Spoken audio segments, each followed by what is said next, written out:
The reservation posts at 000000 every night, to the second. Room 4127 on the Medical Surgical Tower's 4th floor drops out of available inventory before the timestamp on the bedboard finishes updating, and by 000004, the nursing assignment engine has already redistributed staffing ratios on 4 North to account for 1 additional occupied bed. I am a senior clinical informatics analyst in the patient flow optimization group at a 612-bed tertiary care hospital, and my responsibilities include ADT reconciliation, bed management, software governance, capacity forecasting, and throughput analytics. I was assigned to 4127 because our overnight available bed count had been running an average of 0.94 beds short of the reconciled inventory for 11 consecutive months, and finance had begun asking why our forecasted capacity was consistently more generous than our realized capacity. The variance is small. Across a hospital our size, less than 1 bed a night is inside the margin of routine census noise, and no clinical department had flagged it. It matters because our capital planning group builds a 5-year expansion model off realized overnight availability, and a persistent 0.9 4-bed gap extrapolated across the tower drives a $3.1 million adjustment in projected inpatient construction phasing. It also matters because if a room is being blocked without a clinical reason, the Joint Commission surveyors we host every 3 years will want to know why. I pulled the bed management logs on a Tuesday. The pattern presented itself in the first query. The bed management system we use is a standard Tier 1 product, integrated with our EHR through an interface engine that also feeds environmental services, dietary, transport, and the enterprise data warehouse. Each bed carries a status: available, dirty, in progress cleaning, reserved, occupied, blocked, and every state change is logged with a timestamp, a user ID, and a source system. When I filtered the last 90 days of state transitions for 4127, the pattern was cleaner than any real workflow ought to be. Every night at 000000, the bed transitioned from available to reserved. Every morning at 6 o'clock, it transitioned from reserved back to available. The user ID on every transaction was the system service account used for interface originated messages. The source system field was blank. I ran the same query against 6 months, then 12, then 36, which is as far back as our current bed management platform retains transaction detail. The pattern held every single night, no exceptions, no missed reservations during outages, no drift on daylight saving transitions, no gap during our last EHR upgrade weekend, when the interface engine was intentionally quiesced for 4 hours. The bed management system had continued to post the reservation from a queue no one had scheduled. I opened a ticket with our integration team to identify the source of the inbound message. The interface engineer who took the ticket, a colleague I have worked with for 6 years, sent back the log excerpt within the hour. There was no inbound message. The state change was being written directly into the bed management database by a stored procedure that no one on his team had authored, that carried no author metadata. and that was owned by a database role that had been deprecated in 2011.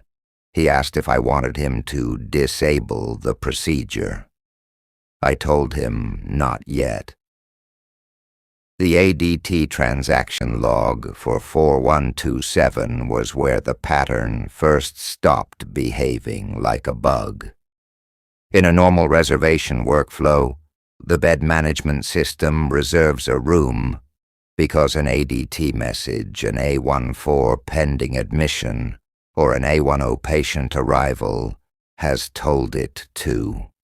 There is a patient identifier, a medical record number, a source of admission, a requesting physician, a diagnosis code, and, downstream, a registration event that generates an account number and initiates insurance verification.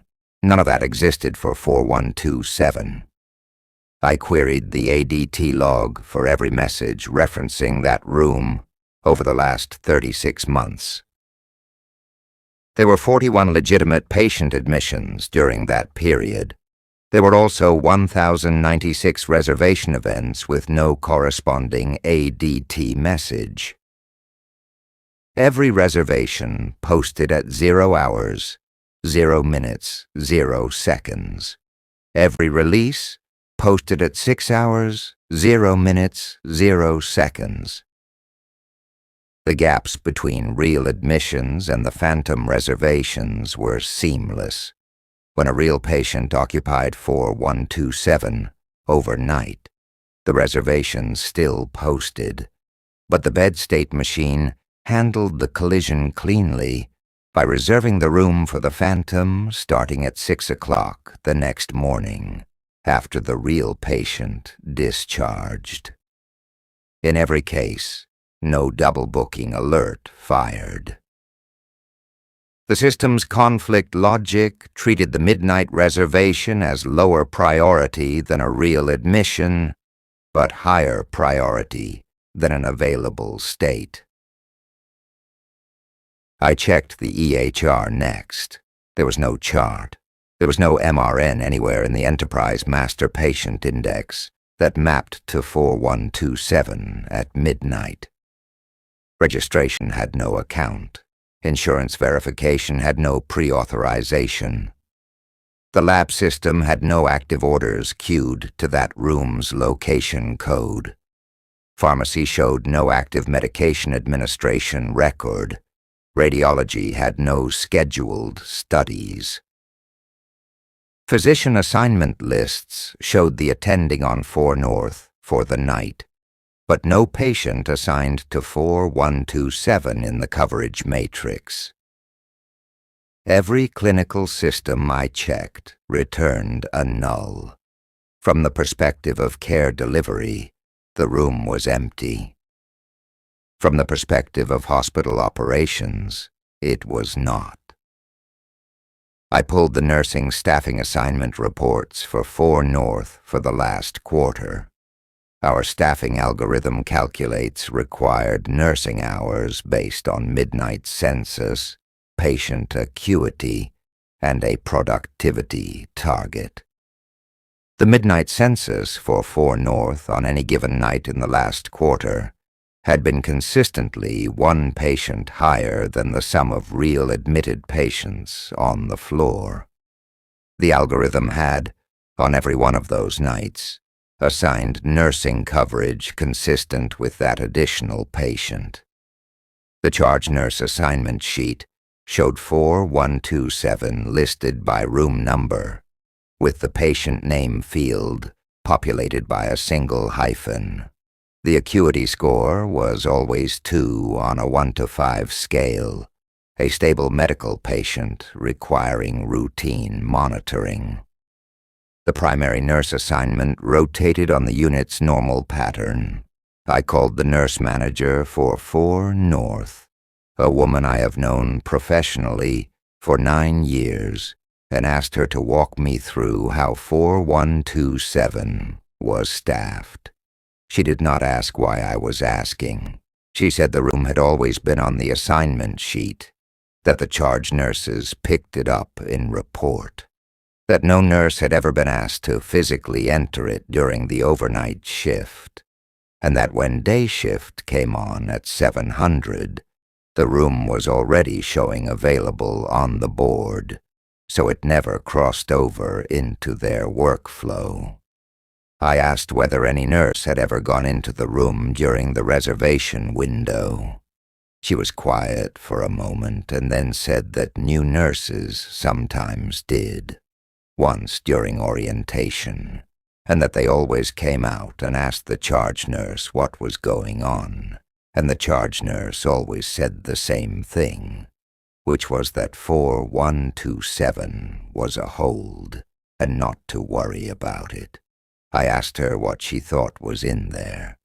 She said, in the same tone she uses for staffing questions, that nothing was in there, that the room was empty every time anyone checked, and that she didn't think about it because the staffing worked, and the patients on the rest of the floor were safe.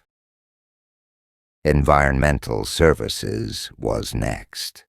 Our EVS system integrates with bed management on a 15-minute polling cycle. When a bed goes to reserved or occupied, EVS suppresses the cleaning queue for that room. When it goes to dirty on discharge, EVS assigns a housekeeper. I pulled the EVS logs for 4127 for the last 12 months. Every night, at approximately 0:15, the housekeeping system polled and marked 4127 as unavailable for cleaning. Every morning, at approximately 06:15, it polled again and re-added the room to the cleaning queue as turnover required. Housekeepers had, on every one of those mornings, been dispatched to 4127, entered a completion time averaging 17 minutes, and closed the ticket. Standard terminal cleaning on an occupied room in that unit runs 22 minutes. Cleaning an unused room takes 6 to 8. The completion times sat between the two. I asked the Environmental Services Director if I could speak to whoever had cleaned 4127 that morning.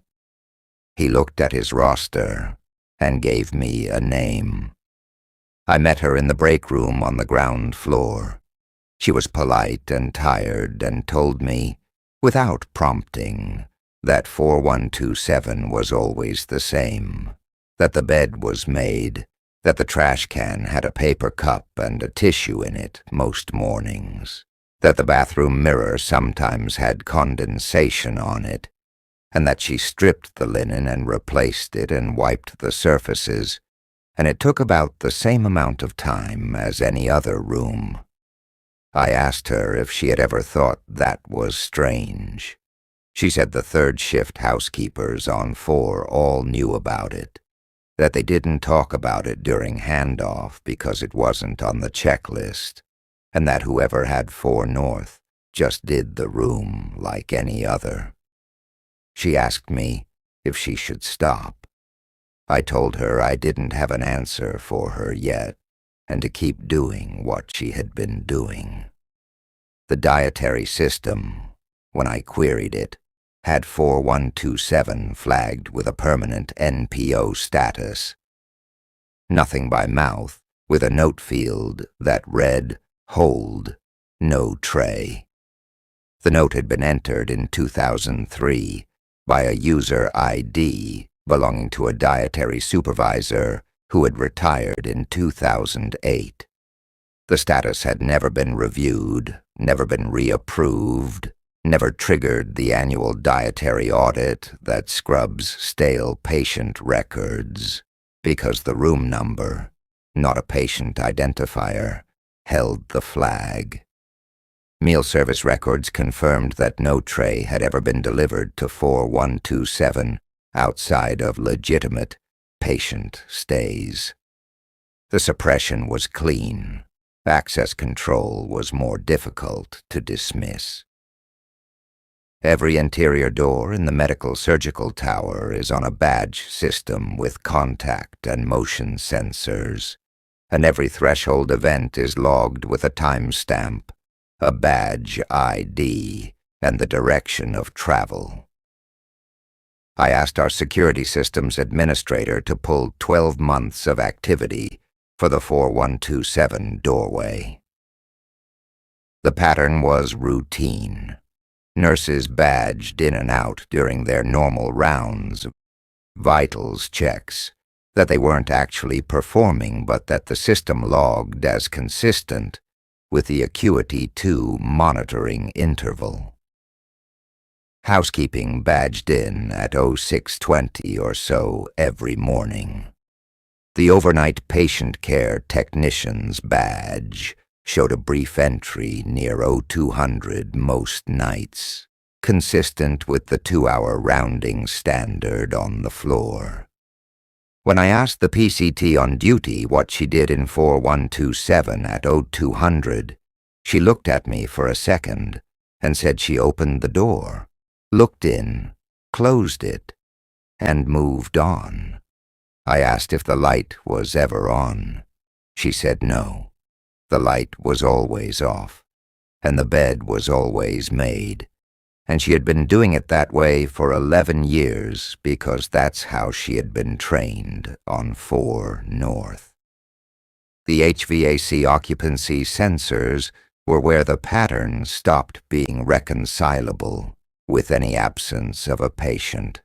Our building automation system uses passive infrared and CO2 sensors in each patient room to modulate air changes and temperature set points. An unoccupied room drops back to a baseline of 6 air changes per hour with a wider temperature deadband.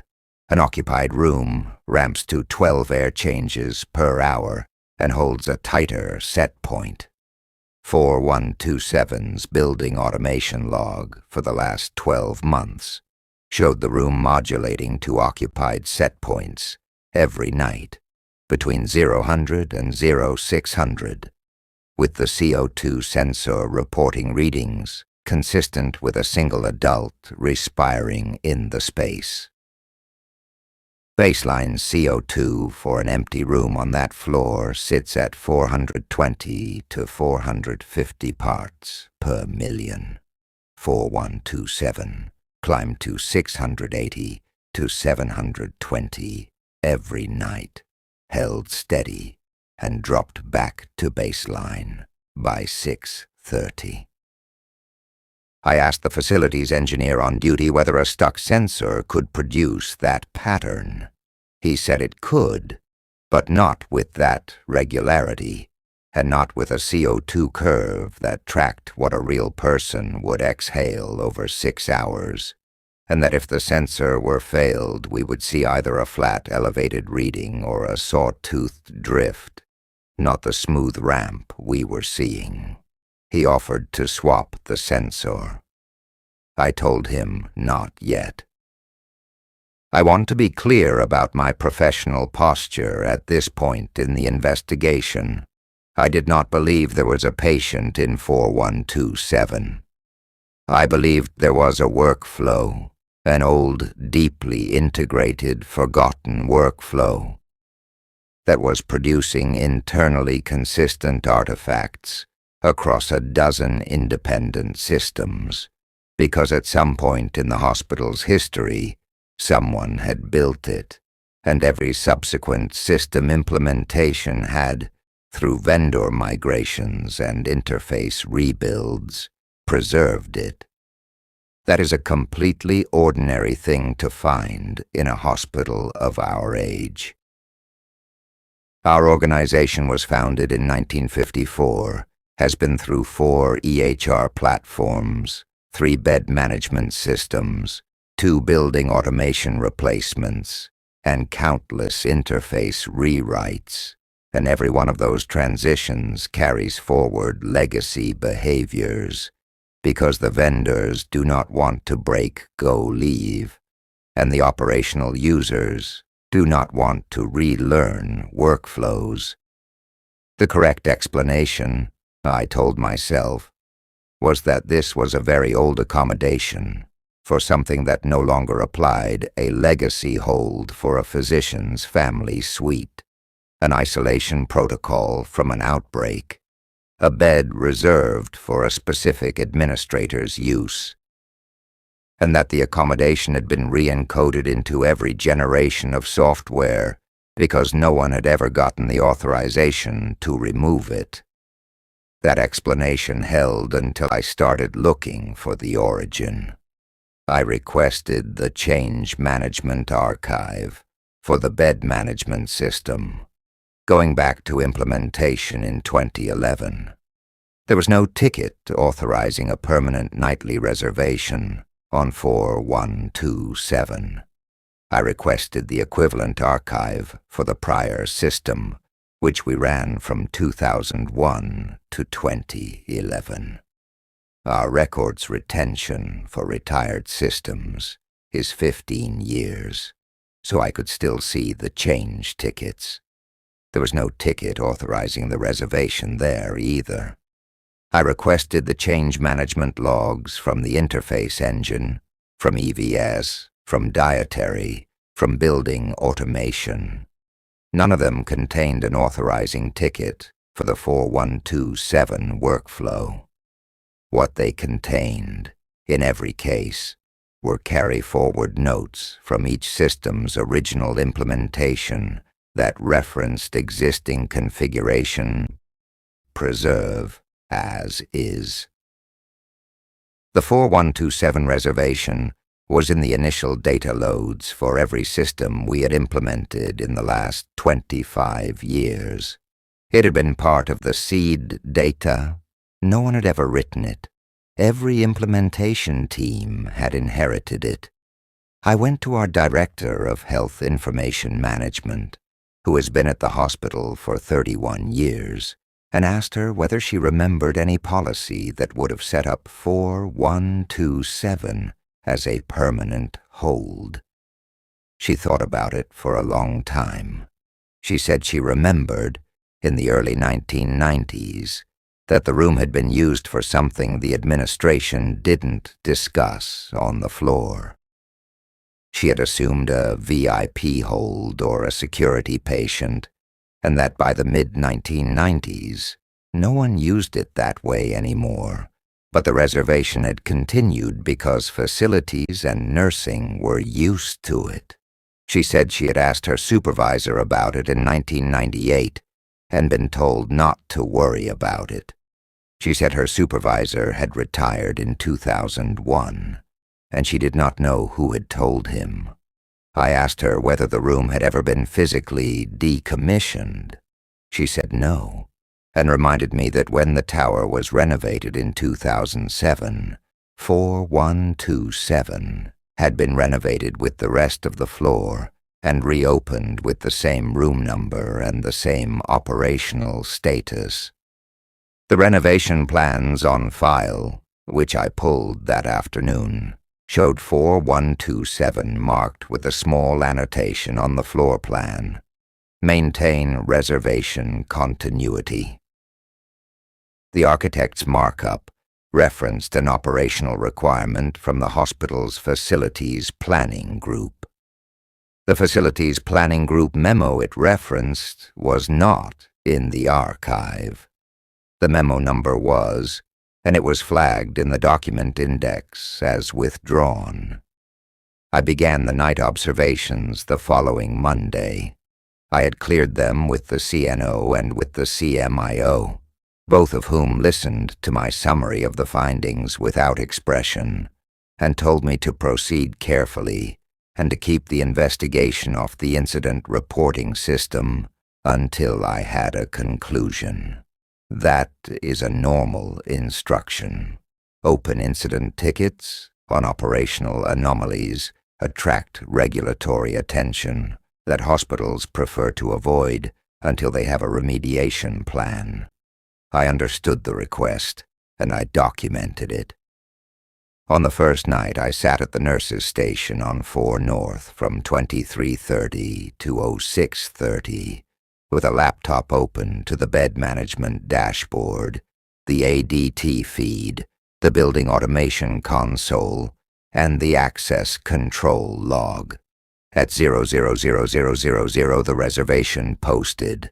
At 000004, the staffing model updated. At 000412, the CO2 sensor in 4127 began its ramp. At 001138, the PIR motion sensor in the room registered a single event, cleared, and did not fire again for the rest of the night.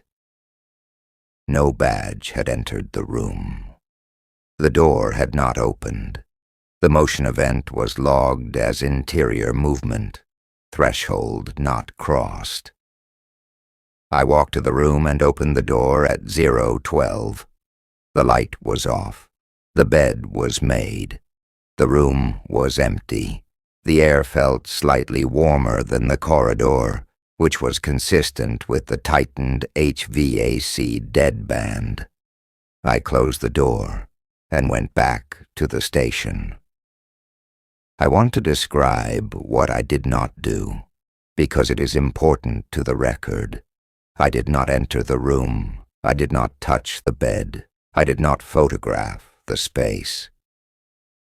I ran my badge across the reader on the way in and on the way out, and both events appear in the access log with the correct direction of travel and the correct timestamps. The room was empty when I looked.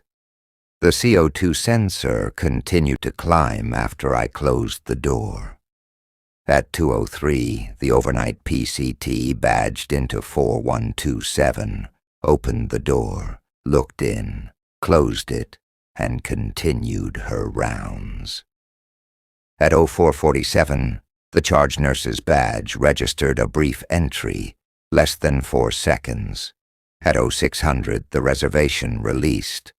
At 0600, the CO2 sensor began its decay. At 0617, housekeeping badged in.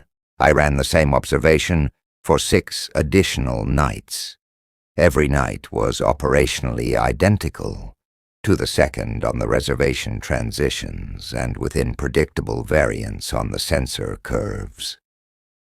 Every night, the room was empty when I looked. Every night, the systems agreed it was occupied. On the 7th night, I asked our night house supervisor, a woman named Denise who has run the hospital between the hours of 1900 and 700 for 23 years, to sit with me for an hour. Denise is the person who moves patients when the ED backs up, who negotiates with the ICU when med-surg is full, who calls in agency staff at 300 when the floor short-staffs, and who has more operational memory of this hospital than anyone I have ever met. I laid out what I had found. She let me finish. She told me that when she started as a house supervisor in 2002, the woman who trained her had walked her through the bedboard on her first shift and pointed to 4127 and said that one stays down at night. Don't put anyone in it. Don't ask why. Denise had asked why anyway. Her trainer had said she had asked the same question and been given the same answer, and that everyone before her had been given the same answer, and that as far as she could tell, the room had been held every night since sometime in the 1970s, when the tower had first opened. Denise said that in the 23 years since, she had on 4 occasions been forced to consider placing a patient in 4127 during a mass casualty overflow or a code triage event. And on each of those occasions, something else had opened up before she had to make the call. She said she did not have an explanation for that. She said she also did not need one, because the hospital had never once had a patient safety event traced to 4127, being unavailable. I asked her what she thought would happen if the reservation stopped. She said she didn't know. She said she had watched, over her career, 3 separate attempts to formalize the hold as a policy attempts by 3 separate administrators who had wanted to either legitimize it or eliminate it, and that all 3 attempts had died in committee. She said she had also watched on 2 occasions IT teams try to remove the automated reservation from the bed management system. She said both attempts had produced operational failures within a week. A scheduling collision in the OR block. A staffing model that had assigned the wrong ratios on 6 South and led to an agency call-out. A transport dispatch that had misrouted 3 patients on the same morning, and that both times the reservation had been quietly restored, and both times the failures had stopped. She said she was not offering me an interpretation, she was telling me what she had seen. I told her I intended to recommend removal of the reservation. She nodded and said she would document her operational concerns in writing for the record when I filed my report. She did not try to dissuade me. She said only that she had been doing this a long time, and that hospitals were older than the people who worked in them, and that when a hospital had figured out how to keep itself running around a thing, it was worth pausing before asking it to stop. I filed the preliminary report the following week. My recommendation was measured. I recommended a controlled removal of the automated reservation on a Wednesday night, midweek, low census, minimal downstream operational load, with a rollback plan pre-staged, and every affected department pre-notified. The CMIO approved the plan. The CNO approved the plan. Our Chief Operating Officer approved the plan. The night before the scheduled removal, our Capital Planning Director asked me to walk him through the finding one more time. He listened, and then he pulled up the 5-year expansion model on his monitor and turned it to face me. The model had a line item buried 3 levels deep in the assumptions worksheet, labeled 4127 Continuity Reservation. Do not adjust. The line item carried a negative 1-bed adjustment against the medical surgical inventory for every year of the forecast horizon. It had been in the model when he had inherited it in 2019. He had assumed it was a legitimate operational hold. He had never questioned it. When I asked him to pull the prior version, from 2014, the line was there. The 2009 version had it. The 2004 version had it. The oldest electronic version of the capital planning model our archive retained was from 1998. The line was there, too, in the same location, with the same label, with the same adjustment. No one on the capital planning team had ever authored it. It had been carried forward through every model revision, through 3 planning directors, through 2 consulting firms hired to overhaul the forecasting methodology. Both consulting firms had preserved the line in their deliverables. Neither firm's engagement memo referenced it. The 4127 reservation was not an artifact of the bed management system. It was an assumption of the hospital's own future. The removal proceeded on the scheduled Wednesday. The integration engineer disabled the stored procedure at 2347. The bed management system posted 4127 as available at 000000 for the first time in at least 25 years, and likely much longer. The staffing model on 4 North recalculated at 000004 and reduced the assigned nursing hours for the shift by 1 Acuity 2 patient's worth. The building automation system did not modulate 4127 to occupied set points.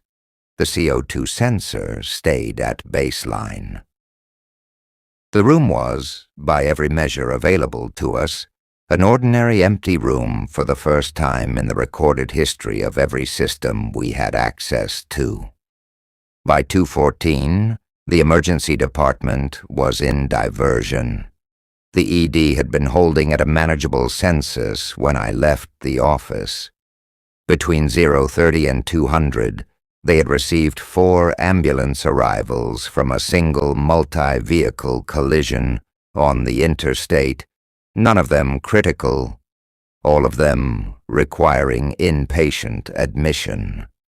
Bed management had assigned all 4 to 4 North, which had, in the recalculated staffing model, capacity for exactly 4 additional patients. At 1:45, the charge nurse on 4 North had called the house supervisor to report that her staffing ratio was unsafe because 2 of her existing patients had upgraded acuity during the shift, and that she could accept 2 admissions, not 4. The remaining 2 patients had been rerouted to 6 South, which had been staffed for a lower acuity mix, and one of them had experienced a rapid response event at 0320 that resulted in an ICU transfer. The rapid response was reviewed, and no direct harm was attributed to the placement. The reviewing physician noted that the initial floor assignment had been suboptimal. At 4:10, the surgical schedule for the following morning generated a conflict alert. 2 elective cases had been assigned to the same PACU bay because the PACU staffing model had, in a downstream calculation none of us had traced, been indexed against a medical surgical capacity number that no longer included the 4127 reservation buffer. The conflict was resolved manually by the OR charge nurse before the first case rolled back at 07:15.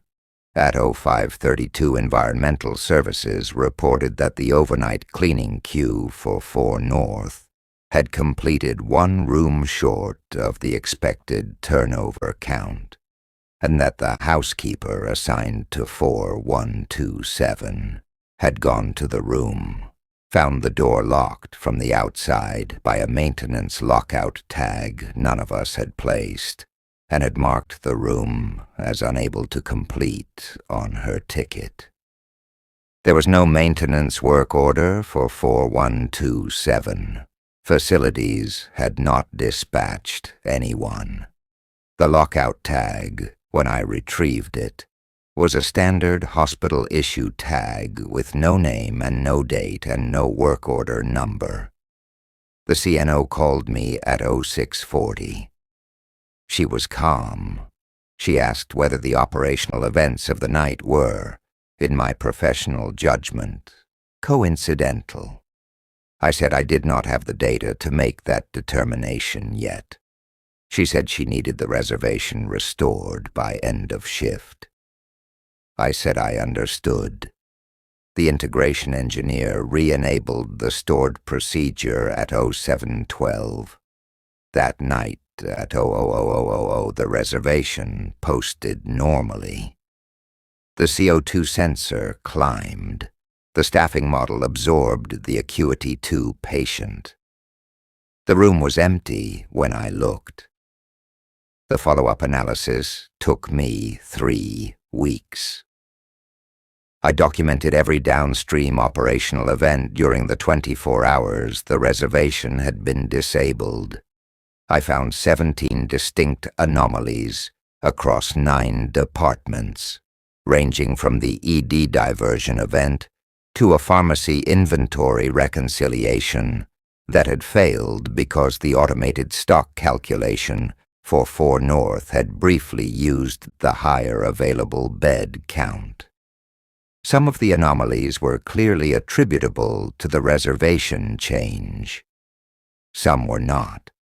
All of them were the kind of small operational failures that a large hospital experiences every day.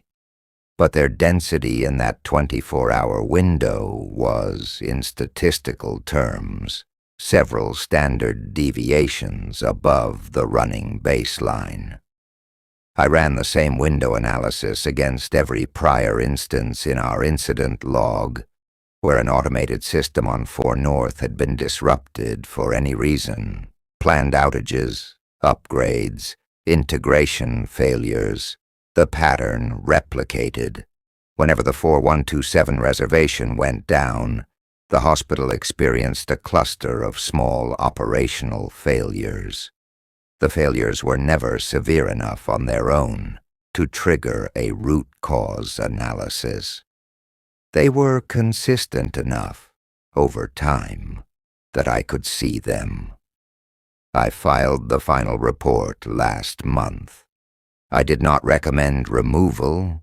I recommended that the 4127 reservation be formally documented as a legacy operational hold, that its origin be marked undetermined, that its continuity be preserved through future system migrations, and that the responsibility for the annual review of the hold be assigned to the Patient Flow Optimization Group, which is my group, which now means me. The CMIO signed the recommendation, the CNO signed it, the COO signed it. The Capital Planning Director restored the -1 bed line to the forecast model, with a footnote referencing my report. I am the author of the footnote. My name is now the most recent name in a chain of custody I cannot see the beginning of. I have not been back into 4127 since the observation nights. I do not intend to. I check the reservation every morning as part of my normal dashboard review, the way I check the ED boarding count and the OR turnover time and the overnight throughput. It is always there.